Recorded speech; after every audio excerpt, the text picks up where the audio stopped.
Les vraies voix Sud Radio avec Jean-Luc Touly, avec Lydia Guirous et Philippe Bilger. Nous accueillons notre invité, notre dernier ou presque invité, Jean-Luc Richard. Bonsoir à vous. Bonsoir. Maître de conférences en démographie à l'université de Rennes, auteur de plusieurs ouvrages sur les migrations. Je précise par ailleurs, et ça aura son importance dans quelques instants, que vous avez travaillé au commissariat au plan en 2000, de 2000 à 2002 justement, et que vous êtes penché à la fois sur les migrations et à la fois aussi sur la natalité. On va en parler dans un instant. Est-ce qu'on peut aider les Français à faire davantage d'enfants? Est-ce qu'on peut les aider à relancer leur propre natalité? En tout cas, c'est le cri d'alarme de François Bayrou qui explique justement que les Français font de moins en moins de bébés. C'est le grand débat des vraies voix. Sud Radio, les vraies voix. Le débat est ouvert. Peut-on aider les Français à faire davantage d'enfants? Vous votez sur le Twitter de Sud Radio, vous nous appelez au 0826 300 300. Vous avez peut-être des familles nombreuses d'ailleurs. Peut-être pourrez-vous nous expliquer si c'est plus difficile dans ce pays d'avoir beaucoup d'enfants ou pas. Première question pour vous, Jean-Luc Richard. François Bayrou au commissaire au plan qui constate des chiffres qui sont publics et qu'on connaît très bien, c'est-à-dire que la natalité française, qui était très longtemps la meilleure ou l'une des meilleures d'Europe, eh bien, a tendance à beaucoup baisser. 1,80 enfants à peu près, c'est difficile de le dire en comptant ainsi. Ça, c'était en 2019, alors que 10 ans plus tôt, c'était plus de 2 enfants par femme. Ça s'explique comment ? Alors, depuis quelques années, il y a ce qu'on appelle une baisse de l'indicateur conjoncturel de fécondité. C'est cet indice qu'on peut calculer tous les ans.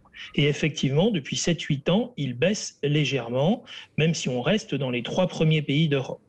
Mais dans une dynamique de long terme, ce qui compte pour étudier le renouvellement d'une population, c'est pas l'indicateur conjoncturel de fécondité qui est sensible aux variations de la conjoncture, mais ce sont ce qu'on appelle les descendances finales des générations. Beaucoup de gens ne comprennent pas ça en démographie. Donc, bien sûr, l'indicateur conjoncturel est révélateur sur la conjoncture, mais quand on regarde sur du long terme, ce n'est pas l'indicateur qu'il faut regarder, c'est la descendance finale. C'est-à-dire le nombre moyen d'enfants par femme qu'ont les femmes des générations qui arrivent en fin de vie féconde. Voir si 100 femmes arrivées à l'âge de 50 ans ont donné naissance à suffisamment d'enfants pour qu'on ait de nouveau 100 femmes en âge de procréer. Et il donne c'est quoi ça cet qui permet indicateur? qu'une population soit renouvelée.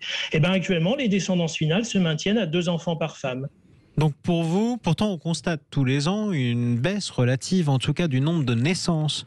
On est à 740 et quelques mille naissances rien que pour 2019. On sait que la crise du coronavirus n'a rien arrangé depuis. On était à plus de 800 000 quelques années auparavant. Qu'est-ce qui a changé? Oui, mais ça dépend des effectifs des femmes en âge de procréer. D'accord. Je sais que c'est très technique, c'est même très mathématique. Et le problème d'ailleurs qu'on a, nous les démographes, c'est de faire comprendre des choses simples dans les médias alors que les indicateurs démographiques qui permettent de calculer ça sont complexes. Ensuite, il y a une deuxième chose. Pour savoir si une population se renouvelle, il y a la fécondité, mais il y a aussi les migrations. Bien sûr. Les calculs qui sont faits sont des modèles théoriques dans des populations sans migration. Si on intègre le fait qu'on est un pays d'immigration comme tous les pays d'Europe, alors si on a une descendance finale à 2,0 enfants par femme ou même à 1,9 enfants par femme, avec la migration qui compense, on arrive aux 2,07 enfants par femme qui sont nécessaires pour assurer le renouvellement des générations. Donc si je vous suis bien, en tout cas de votre point de vue, Jean-Luc Richard, soit François Bayrou compte mal et ne sait pas compter, soit il s'inquiète pour rien. Non, parce que je partage certains aspects de son inquiétude, parce que quand un indicateur conjoncturel reste un peu trop bas pendant de nombreuses années, ça a des conséquences sur la descendance finale. Mais je vous donne un exemple. En 1993-94, la situation économique de la France était mauvaise. On avait même une récession économique avec une chute de 1% du PIB. Résultat, en 1993 et 1994, l'indicateur conjoncturel de fécondité en France était tombé à 1,65 enfants par femme. C'était son plus bas niveau de toute l'histoire. Et néanmoins, les descendances finales des femmes se sont maintenues au-dessus de 2 enfants par femme. Pourquoi? Parce qu'on a une augmentation de l'âge moyen à la maternité qui est observée et qui continue. C'est-à-dire que tous les ans, il y a 1/6 des naissances qui auraient dû se produire une année qui ne se produisent pas parce que l'âge moyen à la maternité augmente de 2 mois par an en France en moyenne depuis plusieurs décennies. Et ça, c'est ce qui permet à la population de continuer à augmenter mécaniquement. Dans un instant, Exactement. on fera un tour au zéro. On a toujours plus de naissances que de décès en France. On a des descendances finales qui se maintiennent à 2 enfants par femme. Mais c'est vrai qu'il y a une baisse de l'indicateur conjoncturel. Oui, c'est bien la première fois qu'on a moins de 100 000 d'un solde positif entre la natalité et la mortalité. On est à moins de 100 000. C'est la première fois. D'habitude, on était, comme disait Jean-Marie, autour de 800 000 et 500 000 morts. Oui. Là, on est plutôt à 700, un peu plus de 700 000. Et donc, il y a une différence, si je ne me suis pas trompé, de 60 000 simplement d'accroissement. Bien entendu, puisqu'on a eu à peu près 65 000 décès supplémentaires en 2020 en raison de l'épidémie de coronavirus.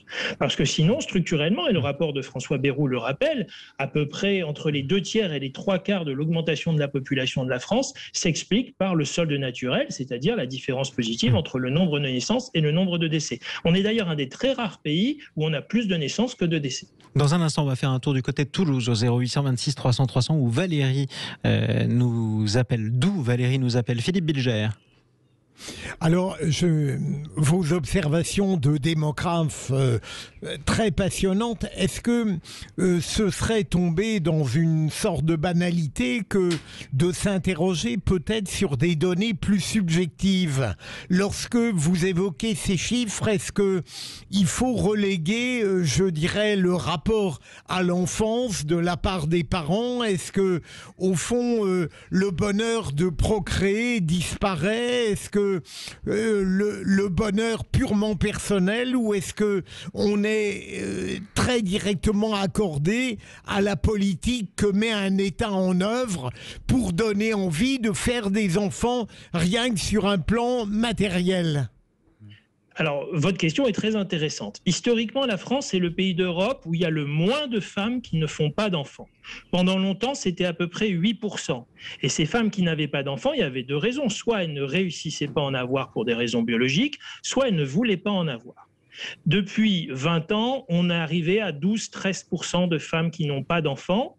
Et ça s'explique désormais majoritairement parce que des femmes ne veulent pas avoir d'enfants, parce que les difficultés pour en avoir ont diminué grâce aux nouvelles techniques de procréation.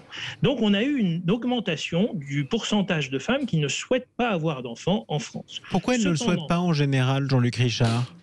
Parce que c'est difficile parfois de concilier activité professionnelle et maternité, parentalité, avec plusieurs enfants. Parce qu'en France, on n'aide pas les familles à avoir un premier enfant. J'imagine qu'on y reviendra dans notre débat dans un instant. Et puis parce qu'il y a aussi une légère montée de l'individualisme et du nombre de femmes qui ne souhaitent pas du tout avoir d'enfants. Il y a le problème du logement peut-être aussi. Cette augmentation, elle est réelle. Peut-être que c'est ce qui explique d'ailleurs la baisse depuis 7-8 ans d'un indicateur conjoncturel de fécondité.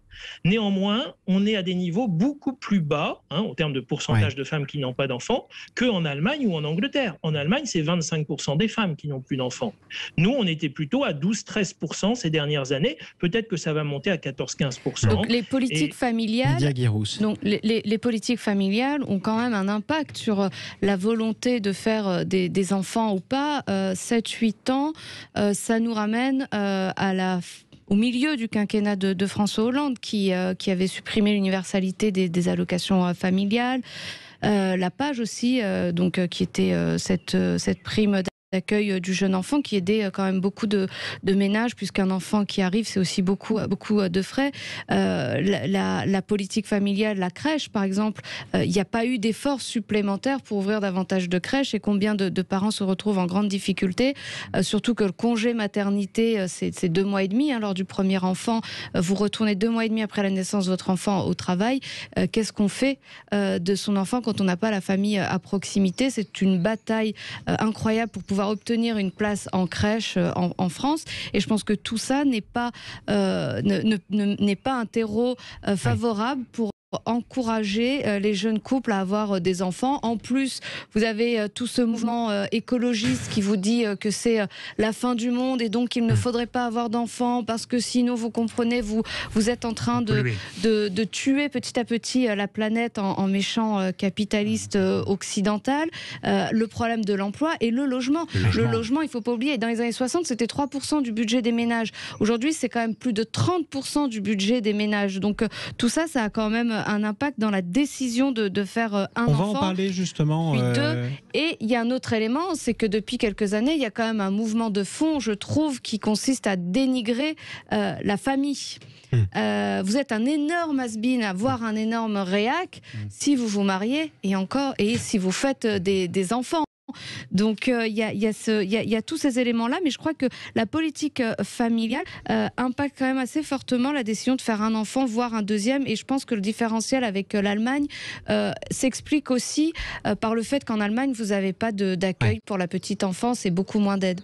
La réponse dans quelques instants de Jean-Luc Richard aux nombreux sujets que vous avez abordés, aux nombreux points que vous avez soulevés. Lydia Guiraud, j'aimerais qu'on fasse un tour du côté de Toulouse, 0826 300 300. Valérie ? Oui, bonsoir bonjour. à vous. Bienvenue. Bonsoir, merci. Sur Sud Radio, nous parlions justement des difficultés en France à avoir des enfants, à les élever. Est-ce que c'est difficile d'avoir plusieurs enfants, d'en avoir beaucoup par exemple, Valérie ? Alors, moi j'en ai eu 5 et mon aîné est né en 1993. Pardon ? Donc, j'ai 5 enfants et mon aîné est né en 1993. Au plus fort de la crise économique dont parlait Jean-Luc Richard, justement. Absolument, absolument. Et c'est vrai que ça a été une galère. Je crois que j'étais enceinte de 3 mois, je l'ai déjà inscrit à la crèche pour avoir une place. C'est ça. Donc, par contre, après, j'ai bénéficié d'un congé parental qui m'a permis d'élever mes 5 enfants jusqu'à l'âge de 3 ans pour la dernière. Ouais. Ça, c'était très bien et ça a été en partie supprimé. Et c'est lamentable parce que ça permettait aux mamans de pouvoir élever leurs enfants en gardant leur emploi, en gardant leur place dans l'entreprise. Et finalement, c'était beaucoup plus facile pour elles de reprendre un emploi quand l'enfant rentrait à l'école. Les crèches, je vous en parle même pas. Maintenant, il faut presque programmer le fait de tomber enceinte pour être sûr d'avoir une place en crèche. Ça, c'est pas du tout évident. Effectivement, le fait d'aider une politique familiale, c'est fait pour aider à accueillir l'enfant. Et on a bien vu que sous le quinquennat Hollande, ça a été peau de chagrin, l'universalité des allocations familiales. Des allocations familiales a été abrogée. Ce qui fait que maintenant, je pense que les jeunes se posent beaucoup de questions. Moi, j'ai 3 filles, j'en ai une qui est en couple depuis plusieurs années. Elle vit en Allemagne et je vous assure qu'elle essaye de rentrer en France pour faire un enfant parce qu'elle sait qu'en Allemagne, elle va devoir abandonner son job. C'est beaucoup plus difficile en Allemagne qu'en France. C'est beaucoup plus difficile, absolument. Ouais. Donc, par contre, je pense aussi qu'il faut qu'on redonne de l'espoir à nos jeunes générations. Effectivement, c'est pas en leur expliquant qu'on va vers le chaos écologique et climatique qu'on va leur donner envie de donner la vie. Un enfant, c'est un investissement sur l'avenir pour tout un pays. C'est pas voilà, et donc il faut absolument qu'on puisse relancer notre natalité. Et alors, est-ce que c'est possible, justement ? Le gouvernement aujourd'hui ne fait rien pour ça. Est-ce que ça se relance, la natalité ? Tiens, c'est une question qu'on avait. Merci beaucoup, ma chère Valérie. Je pense que oui. Hein. On l'a vu en Pologne, on l'a vu en Hongrie. On peut mettre des choses en place, mais je crois que la première chose à faire, c'est les crèches et redonner de l'espoir. Et remettre l'universalité des allocations. Ça fait un bon programme électoral. Merci ma chère Valérie, en tout cas, de nous avoir appelé au 0826 300 300. Et l'amour. Vous vouliez comploter l'amour, effectivement. Bon, ça c'est un préalable, ça va de soi.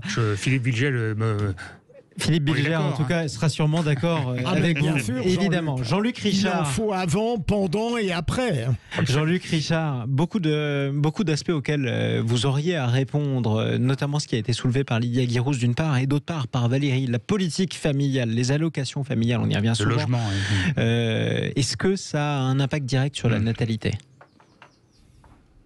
Jean-Luc Richard. Toutes les études montrent que historiquement, le système d'allocation familiale français a permis d'augmenter la fécondité de 0,1 enfant par femme sur le long terme. Par rapport aux autres pays. Si on n'avait pas eu les allocations familiales, on aurait eu 0,1 enfant par femme en moins en moyenne dans le pays. Donc ça contribue à... c'est-à-dire là actuellement on est à 1,8 pour l'indicateur conjoncturel, à 2 pour la descendance finale. Si on avait eu encore ces temps-ci le système historique des allocations familiales en France, on serait peut-être à 1,9 et à 2,1 enfants par femme selon les 2 indicateurs qu'on peut utiliser. Donc pour vous, c'est à la marge. Donc c'est à la marge, mais c'est pas rien, 0,1 enfants par femme. C'est vrai qu'il y a eu l'abandon en 2012 à l'initiative de François Hollande de l'universalité des allocations familiales pour le 2e enfant. Pour les ménages gagnant plus de 6 000 € par mois. Donc, il faut relativiser parce que l'universalité, la véritable universalité, ça serait de donner des allocations familiales dès le premier enfant. Parce qu'en général, avant d'en avoir 2, il en faut un premier. Et donc, moi, je comprenais qu'on réforme le système des allocations familiales Mais je trouve que l'argent qui a été libéré par la fin de l'universalité sur le deuxième enfant, c'est-à-dire où on a diminué très sensiblement les allocations familiales pour le deuxième enfant pour les ménages très riches ou riches, au-dessus de 6 000 euros par mois de revenus, et alors on aurait pu utiliser cet argent pour donner des allocations familiales dès le premier enfant à toutes les familles. Parce qu'avant d'avoir un deuxième enfant, il en faut un premier, et on ferait mieux d'aider les familles à avoir un premier enfant, car c'est souvent le premier enfant qui va coûter le plus cher, parce qu'il y a des dépenses liées à l'arrivée d'un enfant, et il faut acheter des choses qui ensuite peuvent souvent servir pour l'éducation du deuxième enfant. La poussette peut resservir. Donc, moi, je serais pour une universalité des allocations familiales au niveau du premier enfant, quitte à n'aider ensuite que les ménages qui ont moins de 6 000 euros par mois, parce que moi, je ne veux pas vous mentir, ma femme et moi, on est profs de fac, on doit avoir 10 000 euros par mois pour vivre à nous deux. On nous a divisé par 4 nos allocations familiales et ça ne nous a pas empêché de vivre. Donc, il faut relativiser. Ces ménages qui ont perdu 3/4 des allocations familiales parce qu'ils ont plus de 9 000 euros par mois de revenus, c'est pas ça qui a un effet significatif sur la natalité. Parce que des ménages en France qui ont plus de 9 000 euros par mois pour vivre, c'est 2%. De la population. C'est pas ça qui fait baisser. Il y a d'autres soucis. Mais il y a d'autres une question. Est-ce que les parents conservent-ils leurs enfants de plus en plus tard? Parce qu'effectivement, on a parlé de la question du logement. Si vous n'avez pas de logement... Vous parlez des tanguis, si j'ose dire. En gros, les enfants qui continuent, qui ont 25, 30 ans, qui sont chez leurs parents. Jean-Luc Richard? Oui.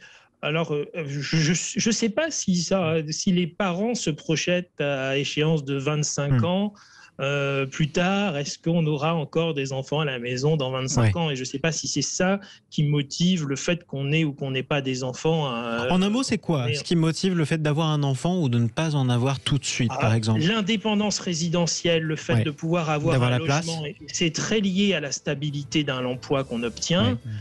Ça, c'est essentiel. Et le loyer d'un emploi, accès à un logement à un coût raisonnable. Donc ça, c'est vraiment des éléments déterminants. Les places en crèche, les possibilités de faire garder son enfant, développer des congés parentaux pour ceux et celles qui le souhaitent. Et je dis bien ceux et celles qui le souhaitent, comme dans les pays scandinaves. On pourrait imaginer une politique qui reprendrait les meilleurs aspects des différents pays, mais on n'a pas la pire politique. On reste un des 3 pays d'Europe sur 52 qui a la plus haute fécondité. Et comme on est même un des très rares pays où il y a plus de naissances que de décès, j'espère qu'on va vite retrouver nos 120 ou 130 000 naissances en plus par rapport aux décès parce qu'on aura réussi à maîtriser l'épidémie. Mais il est clair que si la situation actuelle perdurait, ça serait un peu inquiet. Voilà, en tout cas, il faut regarder, surveiller justement l'évolution de la natalité. Merci à vous, Jean-Luc Richard, d'être intervenu ce soir dans le grand débat des vraies voix, maître de conférence en démographie à l'université de Rennes, auteur de plusieurs ouvrages, notamment sur les migrations internes et externes. Nous vous posions cette question: faut-il aider les Français à faire davantage d'enfants? Vous répondez oui sur le Twitter de Sud Radio. À 58% d'entre vous. Tiens, qu'est-ce qu'on fait pour les enfants qui sont à l'école? Quelles galères ont parfois les parents quand leurs enfants sont à l'école? Il y en a une qui va peut-être vous rappeler des souvenirs. On en parle dans un instant avec le clin d'œil des vraies voix.